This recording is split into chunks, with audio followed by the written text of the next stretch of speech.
I'm Matt Bishard with REIT.com here in New York City for REIT Week 2014. Joining me for this CEO Spotlight is Richard Smith, the President and CEO of FelCor Lodging Trust. Richard, thanks so much for joining us. Thanks for having me. This is a significant year for the company. It marks your 20th anniversary trading on the NYSE as a public REIT. What does that milestone mean to you?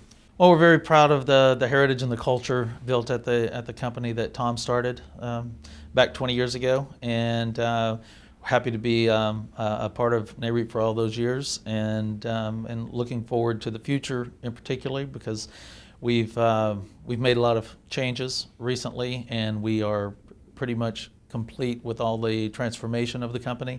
So the future looks really good, and we're looking forward to the next 20.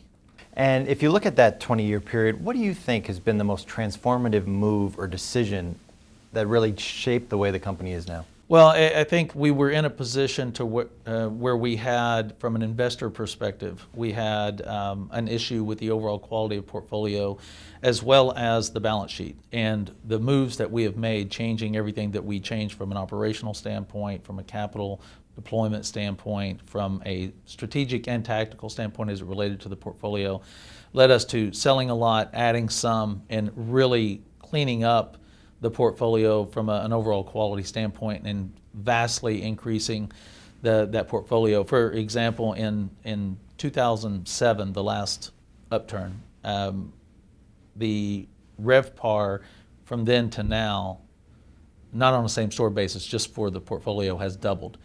And the EBITDA per key is about 2.5, 3 times as much as it was then. So the overall quality of the portfolio has risen dramatically, and once we sell the last 14 hotels and get the NIC opened, the Knickerbocker here in New York, once we get that open, then we will have the balance sheet restructure completely done, have a really great maturity profile. So we'll be in a place from a cost of borrowing, overall cost of capital standpoint that we've never been in before. So that entire process took a little while to get done because of the credit crisis in the middle of it, but we are in phenomenal shape going forward. And lastly, your company reported very strong results in the first quarter. How's the rest of the year shaping up, and where do you see your best opportunities? Well, I think that opportunity-wise, pretty much all markets are really hot right now. I mean, it's really picking up, and we did have strong earnings. We beat estimates and raised our guidance after the first quarter. First 2 months of the second quarter look very good, and so we see good trends continuing to develop.